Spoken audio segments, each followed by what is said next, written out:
제24장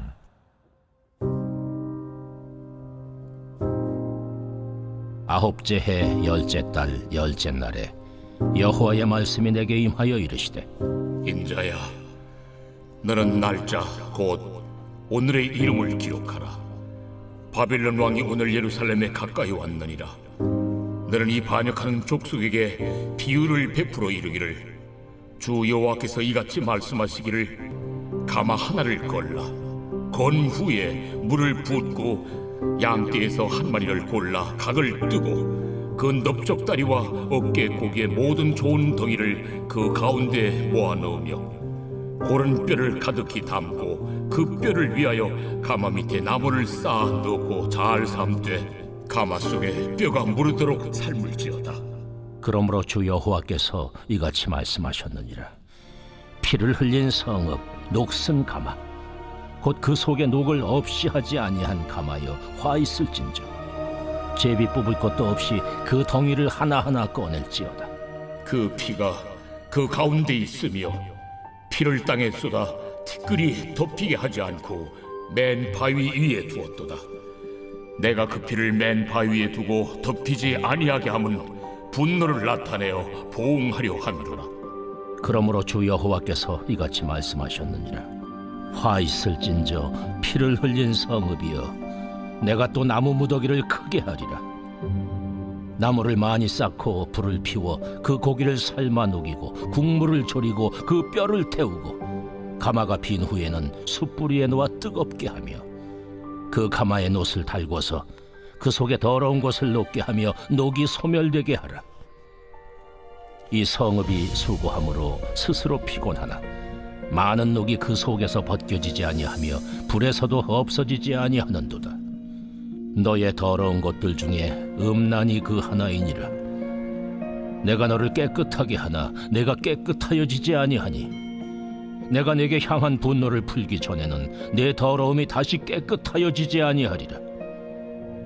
나 여호와가 말하였은즉 그 일이 이루어질지라. 내가 돌이키지도 아니하고 아끼지도 아니하며 뉘우치지도 아니하고 행하리니 그들이 내 모든 행위대로 너를 재판하리라. 주 여호와의 말씀이니라. 여호와의 말씀이 또 내게 임하여 이르시되, 인자야, 내가 내 눈에 기뻐하는 것을 한 번 쳐서 빼앗으리니 너는 슬퍼하거나 울거나 눈물을 흘리거나 하지 말며 죽은 자들 위하여 슬퍼하지 말고 조용히 탄식하며 수건으로 머리를 동이고 발에 신을 신고 입술을 가리지 말고 사람이 추상집에서 먹는 음식물을 먹지 말라 하신지라. 내가 아침에 백성에게 말하였더니 저녁에 내 아내가 죽었으므로 아침에 내가 받은 명령대로 행하매 백성이 내게 이르되, 내가 행하는 이 일이 우리와 무슨 상관이 있는지 너는 우리에게 말하지 아니하겠느냐 하므로 내가 그들에게 대답하기를, 여호와의 말씀이 내게 임하여 이르시되, 너는 이스라엘 족속에게 이르기를, 주 여호와의 말씀에 내 성소는 너희 세력의 영광이요 너희 눈의 기쁨이요 너희 마음의 아낌이 되거니와 내가 더럽힐 것이며 너희의 버려둔 자녀를 칼에 엎드러지게 할지라. 너희가 에스겔이 행한 바와 같이 행하여 입술을 가리지 아니하며 사람의 음식물을 먹지 아니하며 수건으로 머리를 동인 채 발에 신을 신은 채로 두고 슬퍼하지도 아니하며 울지도 아니하되 죄악 중에 패망하여 피차 바라보고 탄식하리라. 이같이 에스겔이 너희에게 표징이 되리니 그가 행한 대로 너희가 다 행할지라. 이 일이 이루어지면 내가 주 여호와인 줄을 너희가 알리라 하라 하셨느니라. 인자야, 내가 그 힘과 그 즐거워하는 영광과 그 눈이 기뻐하는 것과 그 마음이 간절하게 생각하는 자녀를 데려가는 날, 곧 그날에 도피한 자가 내게 나와서 내 귀에 그 일을 들려주지 아니하겠느냐. 그날에 내 입이 열려서 도피한 자에게 말하고 다시는 잠잠하지 아니하리라. 이같이 너는 그들에게 표징이 되고 그들은 내가 여호와인 줄 알리라. 오늘 에스겔서 24장 1절부터 14절까지의 말씀을 중심으로 정결하면 보존된다. 정결하면 보존된다. 라는 제목으로 함께 말씀을 묵상해 보겠습니다. 9년째 되는 해라고 오늘 본문이 나오죠. 2차 포로되어 가서 에스겔이 바벨론으로 잡혀간 때가 BC 897년입니다. 그러니까 9년째 되는 해니까 빼기 하면 BC는 거꾸로 가잖아요. 그래서 588년입니다. 예루살렘이 완전히 무너지게 되는 바벨론의 3차 침공이 있는 해가 바로 586년이죠. 완벽하게 다 예루살렘 성이 무너지는. 그러니까 몇 년 남은 거예요? 2년 남았어요. 심판이 아주 가까이 왔습니다. 그런데 하나님께서 그럼에도 불구하고 계속해서 지금 멸망에 대한 심판에 대한 예언을 계속 주시는 이유가 뭐냐면 아직도 이스라엘은 못 깨닫는 거예요. 절대로 하나님의 백성들은 멸망하지 않는다. 하나님의 백성들은 하나님의 백성이기 때문에 보존된다. 라고 한편으로 믿고 또 한편으로는 애굽이 우리를 보호해 준다. 그래서 힘이 있으면 보존된다라고 믿고 있었습니다. 애굽이라는 힘이 있으면 바벨론을 통해서 우리가 보존될 수 있다. 바벨론으로부터 보존될 수 있다. 이렇게 믿었기 때문이죠. 근데 하나님께서 오늘 본문을 통해서 힘이 있으면 보존되는 게 아니라 너희가 지금 가마의 비유를 통해서 가마 안에 있는 독이 빠져야 보존된다는 거예요. 그래서 하나님께서 오늘 본문을 통해서 저와 여러분에게 주시는 메시지는 뭐냐면 정결하면 보존된다는 거예요. 저와 여러분이 지키고 싶은 게 많아요. 믿음도 지켜야 되죠. 하나님을 향한 사랑도 지켜야 되죠. 내 관계도 지켜야 되죠. 그리고 우리 가족도 지켜야 되죠. 우리 공동체도 지켜야 하죠. 여러분 지키려면 뭐가 필요하죠? 정결함이 필요합니다. 우리는 힘이 필요하다고 생각. 물론 정결함이 영적인 힘이에요. 영적인 힘이 곧 정결함이고, 그것이 저와 여러분의 소중한 것을 지켜주는 것이지, 어떤 물리적 힘이 지켜주는 게 아니라는 거죠. 그렇다면 여러분 정말 내가 정결하면 보존된다고 믿고 있는가? 그렇지 않은가? 우리의 삶을 좀 돌아볼 필요가 있습니다. 여러분 정결이라는 단어가요, 히브리어로 세 가지 단어가 있어요. 카데시라는 단어는요, 이게 거룩이란 뜻인데요, 구별되다라는 뜻이에요. 그래서 안식일을 다른 날하고 구별되게 하셨죠. 그래서 그게 카데시입니다. 구별되게, 구별된 삶을 사는 것이 정결이고, 그 다음에 타헤르라는 말이 있어요.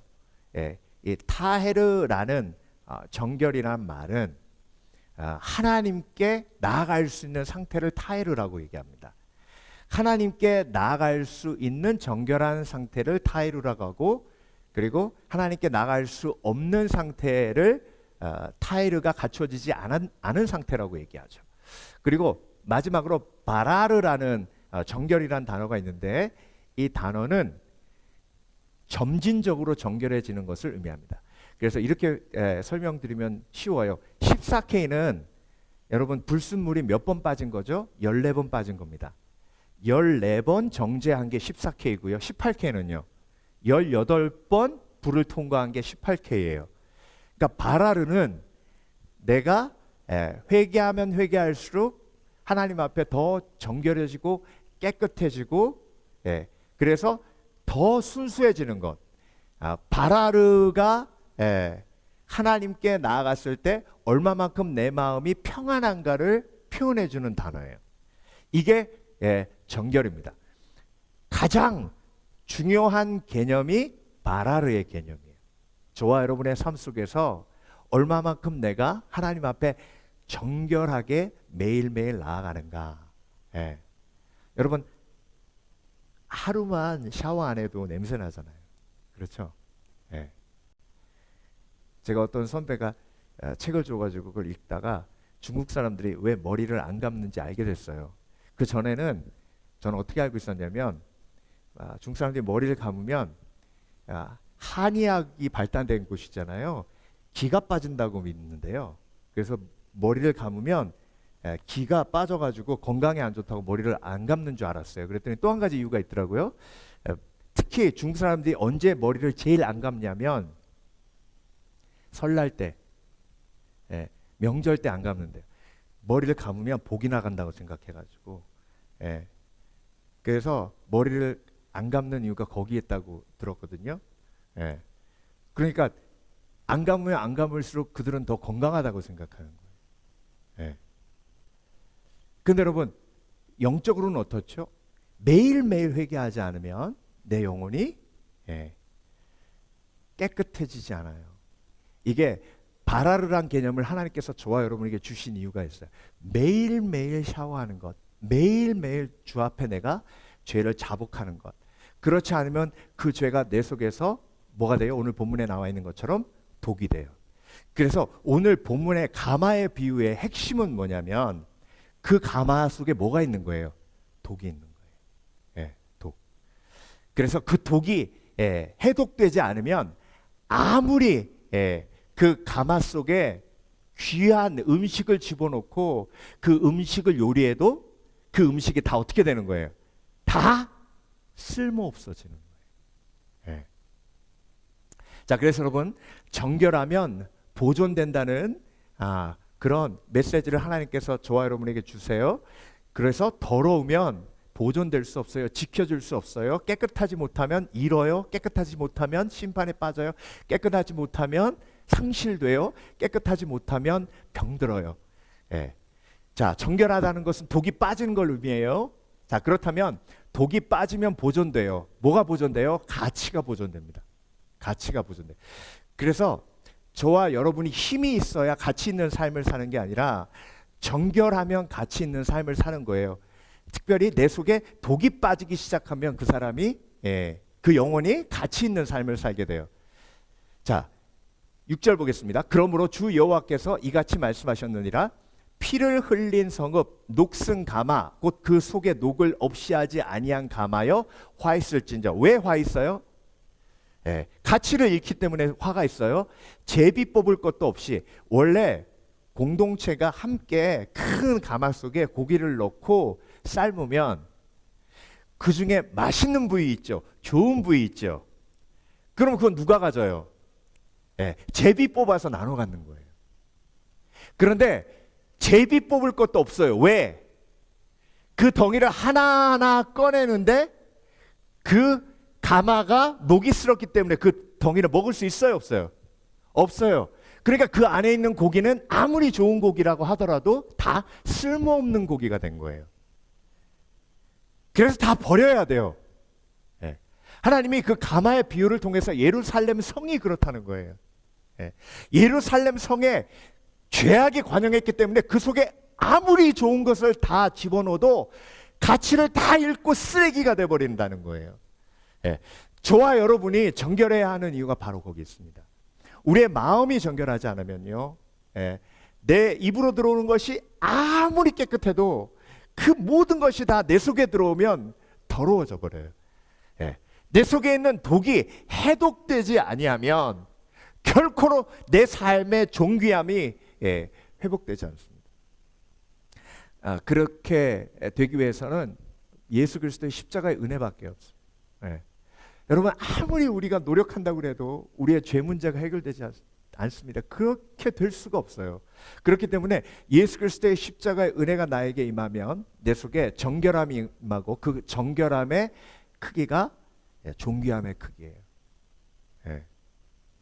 여러분, 오늘도 그래서 정결함을 사모하시는 복된 그리스도인 되시길 주의 이름으로 축원합니다. 여러분, 내 마음속에 죄악이 사함되면 될수록 내 자존감은 올라가요. 우리는 반대로 생각해요. 성취를 이루고 힘을 얻으면 자존감이 올라간다고 생각해요. 근데 여러분, 성취를 이루고 그리고 사람들의 칭찬을 받으면 자존감이 올라가는 것처럼 보이지만 그 속에 정결함이 뒷받침되지 않으면 그 높아짐은 하루아침에 다 무너지고 가치 없는 것이 되어버려요. 그 사람이 누구죠? 사울이에요. 사울은 열등감 투성이었어요. 베냐민 지파였고, 그리고 왕으로 부름받을 때도 중간에 보따리처럼 숨어 있었어요. 그런데 하나님이 그를 왕으로 세웠죠. 그러면 여러분, 왕이 되었으니까 열등감이 사라져야 하잖아요. 그런데 목동한테도 열등감 느낄 만한 그런 불쌍한 인생이 사울이었어요. 왕이 되어도 그 열등감이 해결되지 않아요. 왜? 그 속에 정결함이 온전히 갖추어지지 않았기 때문에. 그래서 여러분, 내 인생의 자존감은요, 처음부터 끝까지 내 마음속에 얼마만큼의 정결함이 온전히 회복되느냐에 달려 있습니다. 여러분, 히브리어로 보물이라는 단어가요, 세구라라는 단어예요. 근데 히브리어의 보물이라는 단어는 이 가치의 개념이 아니에요. 희소성의 개념이 아니에요. 히브리어의 보물이라는 개념은 속함의 개념이에요. 관계의 개념이에요. 그래서 히브리어 속의 보물은 하나님께 속하면 보물이에요. 근데 쓰레기는, 히브리어의 쓰레기는 어떤 뜻이에요? 사단에게 속하면 쓰레기예요. 저와 여러분이 정결함을 얻고 하나님께 나아갈 수 있는 인생이 될 때, 그때 보물 같은 인생, 가장 존귀한 인생이 되는 줄 믿습니다. 예수 그리스도의 십자가의 은혜로 저와 여러분이 세굴라, 하나님의 택하신 족속, 왕 같은 제사장이 된 줄 믿습니다. 하나님의 소유되었기 때문에 내가 보물이에요. 이게 히브리적 개념이에요. 헬라적 개념의 보물은 뭐냐면 유일한 것이란, 희소성의 보물의 개념이 있어요. 여러분, 신약의 개념과 구약의 개념, 히브리 개념과 헬라적 개념을 합치면 뭐냐면 하나님께 내가 속했기 때문에 보물이고, 그리고 하나님이 나를 유일하게 지으신 only one으로 지으셨기 때문에 내가 존귀한 거예요. 이 두 가지 구약과 신약의 개념을 올바로 세워질 수 있도록 돕는 역사가 성령의 역사고, 그 성령의 역사는 예수 그리스도의 십자가 은혜로만 임합니다. 그래서 여러분, 나의 존귀함은 정결함이 지켜줍니다. 반대로 내 속에 정결함이 깨지기 시작하면 나의 존귀함이 무너지기 시작해요. 마치 솥 안에 독이 있어서 그 솥 안에 어떤 고기를 집어넣어도 다 더럽게 되는 것과 마찬가지입니다. 여러분, 이 솥에 뭘 집어넣는다고 해도 맛있는 음식이 될 수 있겠어요? 여러분, 드시겠어요? 이 솥에? 이거 한 2, 3년 안 닦은 것 같죠? 그렇죠? 여러분, 내 영혼이 이렇게 되면 안 되겠죠? 매일 하나님 앞에 정결하게 나아가 내 죄를 자백하고, 그 자백의 은혜 속에 정결함을 얻는 이 놀라운 하나님의 은혜가 저와 여러분에게 흐르는 줄 믿습니다. 그래서 사실 구약 시대 사람들은 조금 이렇게 좀 불쌍하기도 해요. 우리는 십자가의 은혜 앞에 나아가기만 하면 용서받고 사함받고 정결함을 회복할 수 있는 은혜 속에 살고 있잖아요. 디모데후서 2장 20절에서 21절, 큰 집에는 금과 은의 그릇이 있을 뿐 아니요 나무와 질그릇도 있어 귀 쓰는 것도 있고 천이 쓰는 것도 있나니, 그러므로 누구든지 이런 것에서 자기를 깨끗하게 하면, 여러분, 금그릇인가 은그릇인가도 중요해요. 왜? 쓰는 용도가 다르기 때문에 그렇습니다. 그런데 그것보다 더 중요한 건 뭐죠? 자기를 깨끗하게 하면 귀 쓰는 그릇이 돼요. 아무리 금그릇이면 뭐예요? 찬장에 처박혀가지고 30년 동안 한 번도 나오지 못하는 금그릇은 아무런 의미가 없어요. 자기를 깨끗하게 하면 귀 쓰는 그릇이 되어 거룩하고 주인의 쓰심에 합당하며 모든 선한 일에 예비함이 되리라. 이 말씀이 가슴 뛰어요. 모든 선한 일에 예비함이 되리라. 여러분, 이런 예비함의 은혜를 누리시는 복된 그리스도인 되시길 주의 이름으로 축원합니다. 그래서 하나님, 나를 오늘도 정결하게 하여 주시옵소서. 예. 오늘도 나의 교만을 부여잡고 주 앞에 눈물 뿌리며 회개합니다. 나의 욕심을 부여잡고 하나님 앞에 눈물 뿌려 회개합니다. 나의 사랑 없음을 부여잡고 눈물 뿌려 회개합니다. 오늘도 긍휼히 여기시고 불쌍히 여기시고 하나님, 오늘도 내 마음을 정결케 하여 주셔서 오늘도 내 속에 담기는 것들이 가치 있는 것들이 되게 하여 주시옵소서. 예. 여러분, 이게 정말 무서운 일이 아니에요. 내 속에 담기는 게 뭐죠? 예. 내가 가정의 리더가 되면 예. 가정에 담기는 것이 예. 모두 나를 통해 담기는 거예요. 예. 근데 내가 정결치 않으면 그게 다 녹슨 솥에 예. 고기들처럼 쓸모없이 돼버리는 거죠. 예. 두 번째, 정결하면 보존되는데요, 생명이 보존됩니다. 예. 여러분, 도끼라는 말이 있죠. 도끼 품은 사람은 죽음의 기운이 나와요. 생기를 하나님께서 불어넣어 주셨죠. 아담과 하와를 지으시고 뭘 불어넣어 주셨어요? 생기를 불어넣어 주셨어요. 거룩하신 하나님이 주시는 거예요. 저와 여러분이 하나님을 닮아가고 거룩함이 지켜지면 내 속에 생명이 보존되고 내 속에서 생기가 나갑니다. 생명은 어디 있다 하셨어요? 피에 있다 하셨어요. 그 피를 통해서 그들이 생명을 이름을 계시하십니다.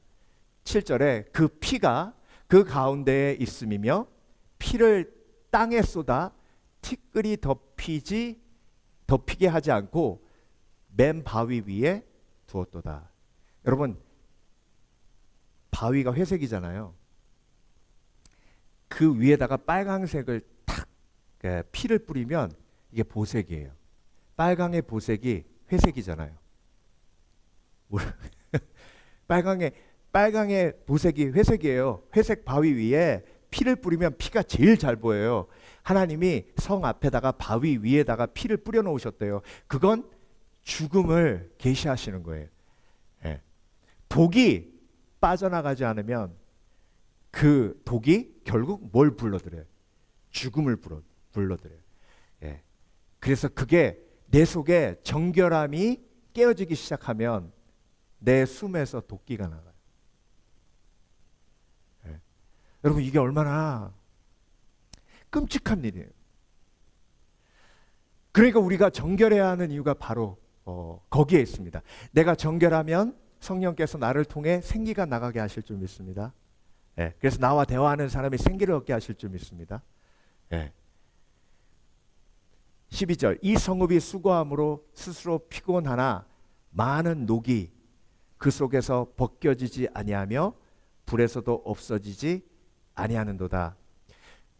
그래서 여러분, 제가 에스겔서 22장 강해하면서도 말씀드렸는데, 죄는 성경 말씀 전체를 통해서 한마디로 요약하면요, 죄는 행복하지 않은 길이에요. 죄는 히브리어의 모든 단어는요, 관계로 풀어야 돼요.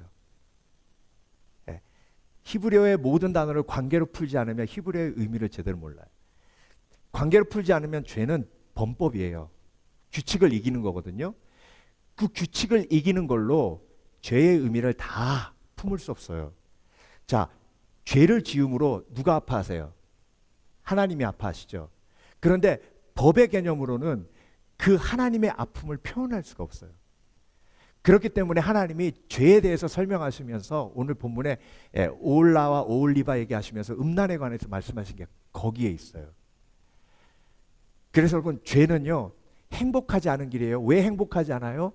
하나님이 행복하지 않고 하나님이 기뻐하시지 않기 때문에. 그래서 내가 기쁘지 않은 길이 죄의 길이에요. 그 죄의 길로 나아갈 때 그 죄가 마치 독과 같아요. 독. 여러분, 독은 두 종류가 있는데요. 제가 새벽 예배 때도 설명드렸는데, 비소같이 먹으면 점차 조금씩 죽어가는 독이 있어요. 그래서 옛날에 왕 독사라고 그럴 땐 비소를 썼죠. 청산가리는요, 먹으면 바로 죽어요. 이 죄도 마찬가지예요. 어떤 죄는 지으면 그 영향이 바로 우리에게 도구로 임해서 막 바로 삶에 영향을 미치는 게 있는데요. 그런 죄가 뭐냐면 누구 미워하면 청산가리 마신 거하고 똑같아요. 영적으로 급속하게 막 죽어갑니다. 영혼이. 그런데 비소 같은 죄는요. 교만 이런 거, 질투 이런 건 잘 안 보이거든요. 근데 그게 서서히 내 영혼을 뭐예요? 죽여요. 욕심 같은 거, 욕심. 욕심은요 잘 안 보이거든요. 그래서 저 심연에 숨겨져 있어요. 그게 조금씩 나를 죽여가는 거예요. 독이 퍼져요. 그래서 사단을 성경에서 뭘로 표현하셨어요? 뱀으로 표현하셨어요. 뱀에는 뭐가 있어요? 독이 있어요. 그래서 죄는 독과 같아요. 요한일서 1장 7절, 저가 빛 가운데 계신 것 같이 우리도 그 빛 가운데 행하면 우리가 서로 사귐이 있고 그 아들 예수의 피가 우리를 모든 죄에서 깨끗하게 하실 것이요. 그래서 오직 예수 그리스도의 보혈의 능력이 죽음의 피를 해독해요. 예수 그리스도의 십자가의 은혜가 내 영혼의 죄의 독을 해독합니다. 그래서 여러분 매일매일 주 앞에 나아가 내 죄를 자백하여야 하는 가장 중요한 이유가 성경에서는 죄를 뭘로 표현하신다고요? 독으로 표현해요. 내 영혼이 죽어요. 독은 해독되어져야 돼요. 여러분 오늘 아무리 가마솥을 삶아도 그 녹이 빠져요? 안 빠져요? 안 빠지죠? 솥을 삶으면 병균은 죽어요. 근데 독은 안 빠져요. 그 독은 예수 그리스도의 보혈의 피로만 빠집니다. 그 독이 빠져야 내 속에서 생기가 나가요. 독기가 나가는 내 영혼의 그 어리석음이 여기서 십자가의 은혜로 멈춰질 때 놀라운 삶의 능력이 내 삶을 통해 나타나는 줄 믿습니다. 이걸 너무나도 잘 표현해주는 성경 예화가 야곱의 야복강 경험이에요. 여러분 약복이라는 뜻이 무슨 뜻이냐면 토하다라는 뜻이에요. 무슨 뜻이라고요? 토하다. 야곱은 약복에서 뭘 토했어요? 형이 되려는 욕심, 장자권의 욕심. 태어날 때부터 에서의 발꿈치를 잡고 나왔잖아요. 경쟁에서 내가 뭐 하는 거예요? 이기는 거예요. 경쟁에서 이기려고 하는 욕심이 내 속에 있는 이유가 뭐예요? 내가 우월적 존재라는 걸 증명하기 위해서. 인간의 근본적인 욕구가 우월적 존재가 되기 원하는 욕구예요. 그게 선악과 유혹에서 바로 드러나잖아요. 저와 여러분의 마음속에도 그런 욕구가 얼마나 강한지 모릅니다. 이 욕구가 독이에요. 그래서 내 앞에 있는 사람을 무시하고 내 앞에 있는 사람이 나보다 온전치 못하고 뛰어나지 못하다는 걸 은근히 얘기해서 나를 우월적 존재로 만들고 싶은 욕망. 이게 어디서 죽었어요? 약복에서 죽었어요. 근데 그 약복의 뜻이 뭐라고요? 토하다예요. 뭘 토했어요? 독을 토했어요. 욕심을 토했어요. 그러니까 야곱이 사는 거예요. 그 전까지요, 형을 어떻게든 설득하려고 했어요. 뭘로? 소유로. 그런데 안 돼요. 그러니까 약복강에서 하나님하고 씨름하는데 하나님이 뭐라고 하셨어요? 이후에 야곱의 태도를 보면 알 수 있어요. 여러분 33장 창세기 3절에 4절 볼게요. 자, 자기는 그들 앞에서 나아가되 몸을 7번 땅에 굽히며 그 형 에서에게 가까이 가니 몇 번 몸을 굽혔다고요? 7번 몸을 굽혔어요. 이거 하라고 하나님이 시켰는데 야곱이 이거 못하겠다고 해가지고 밤새도록 씨름한 거예요. 야곱아, 네가 살기 원하느냐? 그러면 내 속에 있는 독을 다 토해내라. 그 독이 뭐냐면 형보다 더 우월하게 되기 원하는 교만이다. 그 독을 뿜어내고 토해내고 형 앞에 7번 무릎을 꿇어라. 나는 못합니다. 아무리 동생이 잘못했기로서니 동생을 죽이려는 형입니다. 그런 형한테 내가 무릎을 꿇을 수 없습니다. 그래서 밤새도록 씨름한 거예요. 여러분, 이 욕심이요, 토해지지 않으면 내 속에서 생기가 안 나가요. 네, 절대로. 그래서 이 독이 해독되도록 예수님께서 십자가에서 하늘 보좌 버리시고 이 땅에 오신 거예요. 예. 그는 근본 하나님의 본체시나 하나님과 동등됨을 취할 것으로 여기지 아니하시고 오기를 자기를 비워 종의 형체를 가져 사람의 모양으로 나타나셨음에 그 십자가에 죽으십니다. 예.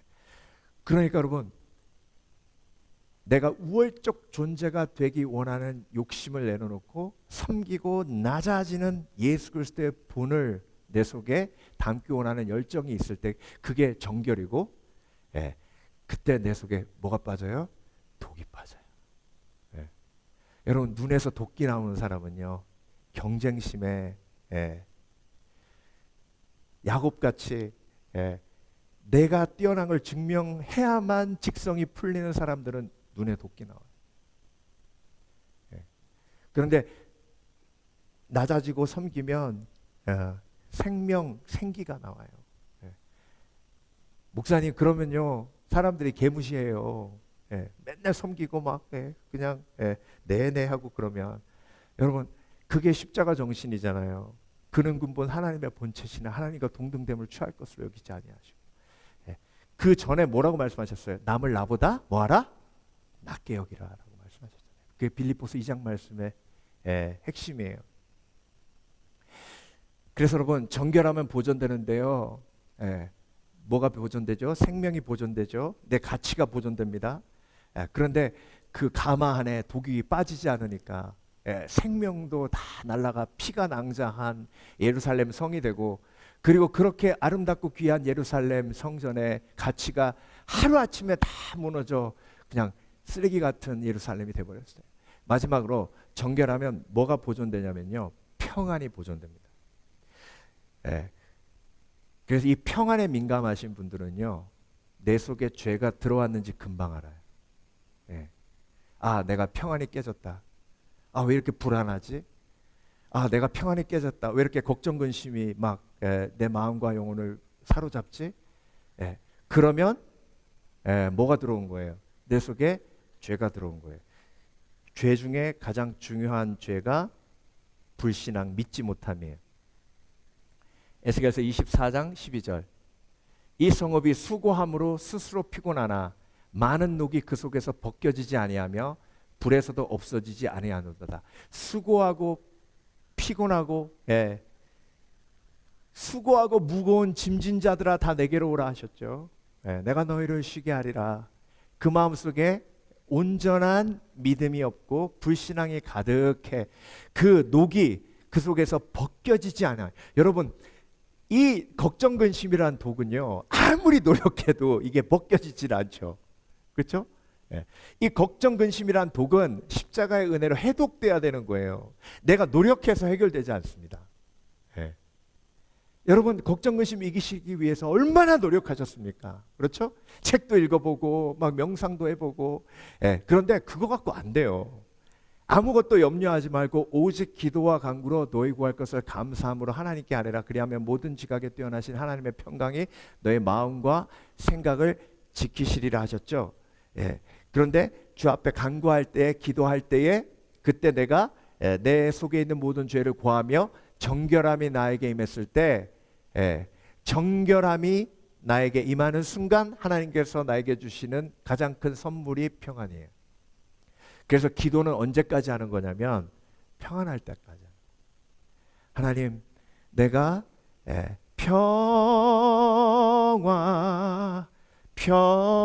평화로다 하늘 위에서 내려오네. 평안할 때까지. 그러면 평안하지 않음과 평안함을 구별할 수 있는 마음이 있어야 되잖아요. 여러분, 구별하실 수 있죠? 내가 지금 평안하지 않은 상태에서 예배 들어왔지만 기도하면서 평안함을 회복하고 나아가시길 주의 이름으로 축원합니다. 그러기 위해서 내 삶을 돌아보는 거예요. 하나님, 내 속에 아직도 욕심 있습니까? 하나님, 내가 아직도 내려놓지 못한 것이 있습니까? 하나님, 혹시 내가 미워하는 사람이 있습니까? 하나님, 혹시 내가 질투하는 사람이 있습니까? 하나님, 내가 혹시 용납하지 못하는 사람이 있습니까? 그래서 하나님 앞에 내 속에 있는 독을 해독받을 때, 그때 평안이 내 가운데 임하게 됩니다. 시편 32편 3절에서 4절, 내가 토설치 아니할 때에는 뭘 토설치 아니하는 거예요? 죄를. 죄를 토설치 아니할 때에 종일 신음함으로 내 뼈가 쇠하였도다. 주의 손이 주야로 나를 누르시오니 내 진액이 화하여 여름 가뭄에 마름같이 되었나이다. 여러분, 다윗은요, 토설치 아니할 때와 토설한 후에 자기 영혼의 차이를 너무나도 명확하게 알고 있었던 사람이에요. 여러분, 이 차이를 기도 속에서 체험하시는 복된 그리스도인 되시길 주의 이름으로 축원합니다. 하나님 앞에 토설하지 아니하였을 때에 종일 신음함으로 내 뼈가 쇠하였도다. 시편 38편 3절에서 4절, 이것도 다윗이 고백하는 고백인데요. 주의 진노로 인하여 내 살에 성한 곳이 없사오며 나의 죄로 인하여 내 뼈에 평안함이 없나이다. 내 죄악이 내 머리에 넘쳐서 무거운 짐 같으니 감당할 수 없나이다. 그런데 하나님 앞에 내 죄를 자백하고 나니 그 머리에 넘쳐서 무거운 짐 같은 것이 내려놓아졌나이다. 주여, 나에게 평안을 회복하게 하심을 감사드립니다. 시편 32편 1절에서 2절, 허물의 사함을 얻고 그 죄의 가리움을 받은 자는 뭐가 있도다? 복이 있도다. 그래서 그리스도 안에서 누릴 수 있는 가장 큰 복은 죄 사함의 복입니다. 그 죄 사함을 통해서 우리가 누리는 평안이 가장 귀한 하나님께서 주시는 복이에요.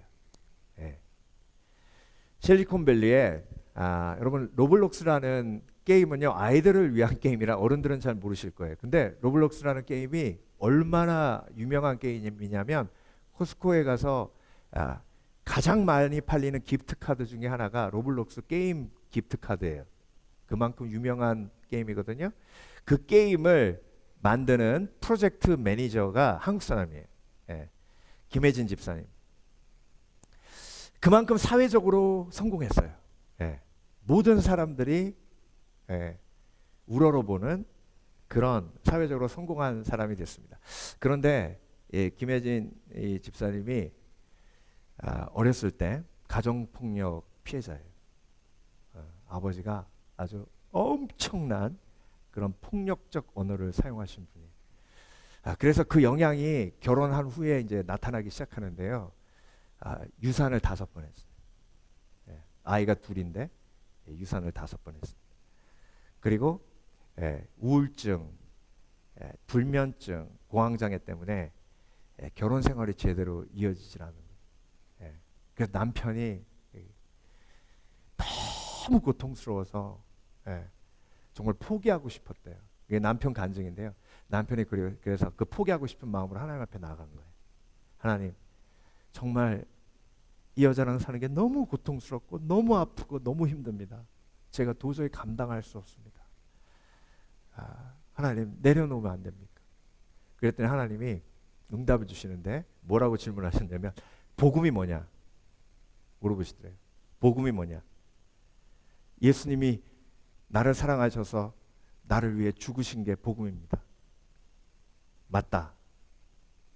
네 아내를 위해 죽어라. 이렇게 응답을 주셨대요. 그러니까 여러분, 그 두려움, 그 독이 해독된 거예요. 그렇구나. 이게 복음이구나. 그래서 아내를 위해 죽는 게 복음이구나. 그래? 죽자. 그러고 남편이 그때부터 아버지에게 받은 그런 폭력의 언어의 독을 해독하기 위해서 하나님이 지혜를 주셔서 축복의 편지를 씁니다. 그래서 아내한테 편지를 300통 썼대요. 여러분, 놀라지도 않으시는 걸 보면서 참 저도 놀랍니다. 300통을 편지를 쓰고 그걸 통해서 아내의 독이 축복의 언어로 빠지기 시작해요. 이분의 고백이에요. 저는 결국 너무 힘들어 정신병원에 들어가게 되었습니다. 처음엔 낙인처럼 느껴졌습니다. 나는 끝났구나. 이제 정말 미친 사람 취급받겠구나. 그런데 그곳에서 하나님은 놀라운 일을 하셨습니다. 함께 있던 환자들은 다 상처투성이었지만 저를 향해 너 정말 힘들었겠다 하며 안아주었습니다. 가족에게서 한 번도 받아보지 못한 진짜 위로였습니다.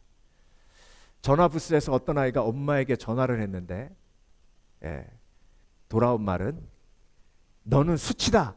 너 때문에 못 산다. 라는 말이었습니다. 그 뒤에 서 있었던 제가 그 순간 깨달았습니다. 우리를 무너뜨린 건 미친 게 아니라 말의 독이었구나. 미친 병이 아니라 말의 독이었구나. 그 기간 동안 하나님은 제 마음속에 깊은 독을 뽑아내셨습니다. 그리고 신기하게도 막혔던 영어가 뚫리고 이분이 로블록스 그 PM임에도 불구하고 영어가 안 돼서 너무 힘들었대요. 그런데 정신병원에 들어가서 위로받고 독이 빠지기 시작하니까 그 눌려있던 언어 영역까지도 이게 열리게 된 거예요. 귀가 열리고 사람들과 대화할 힘이 생겼습니다. 세상은 정신병동이라 했지만 하나님은 그것을 치유의 캠프로 바꾸셨습니다. 그때 저는 처음으로 느꼈습니다. 아, 내 안에 독이 빠져나가면 생명이 들어오는구나. 그래서 그 생명이 들어오니까요, 자기에게 폭력을 행했던 아버지가 용서되더래요. 이게 은혜입니다. 용서하려고 한 게 아니라 용서가 된 거예요. 어느 날 이 김혜진 집사님이 자기 소파에 앉아 있는데 아버지는 손주들 위해서 요리하고 손주들은 아버지가 사다 주신 장난감 갖고 놀고 있고 어머니는 그 옆에서 흐뭇하게 바라보고 계시고 가정이 완전히 회복된 거예요. 여러분, 이게 복음의 능력이고요. 내 속에 독이 빠지기 시작하면 내 속에서 살기가 빠지고 생기가 나갑니다. 그래서 회개란 내 속에 독이 빠지는 과정이에요. 그게 빠지면 내 삶의 가치가 보존되고 내 생명이 내 영혼을 통해서 흘러가고 그리고 내 안에 불안과 걱정, 근심이 결박되고 평안이 온전히 회복되고 보존되는 줄 믿습니다.